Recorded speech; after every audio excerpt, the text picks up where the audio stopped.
Level playing field Pakistan की सियासत में एक ही वक्त में सबको मुयस्सर नहीं होती है। ज्यादा हम पीछे नहीं जाएंगे, 2002 के इलेक्शन से आगाज करते हैं। 2000 के बाद पाकिस्तान मुस्लिम लीग नून की मुश्किलात में शदीद इजाफा हुआ, उनकी क़यादत को मुल्क से जलावतन होना पड़ा, बाहर जाना पड़ा और उस वक्त उनको लेवल प्लेइंग फील्ड मुयस्सर नहीं थी। तो 2000 में जब नवाज शरीफ साहब सऊदी अरब चले गए थे और नून लीग बहुत ज्यादा कमजोर हो गई थी और फिर चौधरी शुजात की सरपरस्ती में नून लीग का एक बड़ा धड़ा अलग करके काफ लीग बनाई गई थी।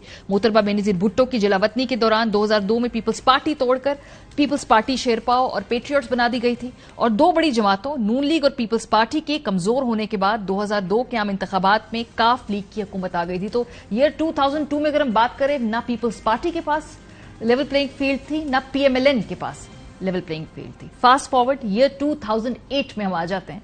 उसमें हमने देखा कि आम इंतखाबात से कबल पाकिस्तान पीपल्स पार्टी की चेयरमैन मोहतरमा बेनजीर भुट्टो साहिबा को इलेक्शन मुहिम के दौरान शहीद कर दिया गया था और उस वक्त हमने देखा कि पीपल्स पार्टी के कितनी सख्त मुश्किलात थी, कैंपेनिंग करना मुश्किल था। नवाज शरीफ साहब उस वक्त भी इलेक्टोरल पॉलिटिक्स के अंदर नहीं थे, वो मुल्क वापस आ गए थे, लेकिन वो नाअहल थे, उनको इजाजत नहीं थी मुल्क के इलेक्टोरल प्रोसेस में हिस्सा लेने की। तो उस वक्त PMLN के लिए बतौर जमात तो वो हिस्सा ले सकते थे, लेकिन नवाज शरीफ साहब के लिए उस वक्त भी लेवल प्लेइंग फील्ड नहीं थी।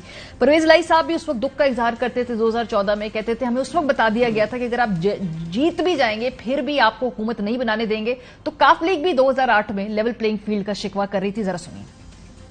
से एक दिन पहले जो बाइडन साहब, जॉन कैरी और चक हेगल तो इधर आते हैं हमारे घर, अगर आप इलेक्शन जीत गए तो हम इलेक्शन नहीं मानेंगे।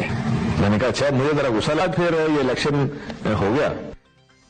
2013 का इलेक्शन था जहां कुछ जो है लेवल प्लेइंग फील्ड की सेम्बलेंस हमें नजर आई। किस तरीके से PMLN से नवाज शरीफ साहब भी एलिजिबल थे इलेक्शन लड़ने के लिए, पीपल्स पार्टी ने भी इलेक्शन में भरपूर तरीके से हिस्सा लिया, PTI भी इस इलेक्शन के अंदर मौजूद थी। हालांकि वो बाद में कहते रहे कि हमें जो वोट हैं हमारे चोरी कर लिए गए। 2013 के आम इंतखाबात में नून लीग विफाक पंजाब और बलोचिस्तान में हुकूमत में आई, पीपल्स पार्टी ने सिंध में, जबकि पाकिस्तान तहरीक इंसाफ को खैबर पख्तूनख्वा की हुकूमत मिली। सो मोर और लेस अगर हम देखें कि 2013 के इलेक्शन कदरे बेहतर थे।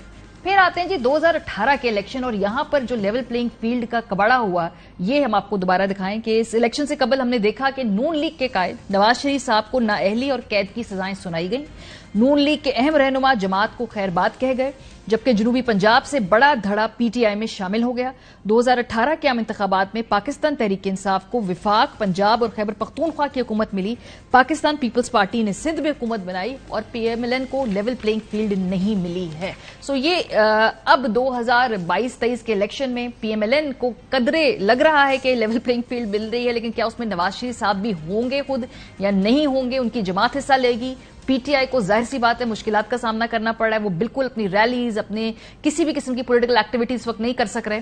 सो ये है जी पाकिस्तान के अंदर लेवल प्लेइंग फील्ड का मिलना, उसका छिनना और उसको दोबारा हासिल करने की ख्वाहिश का एक छोटा सा हमने आपको ट्रेलर दिखाया।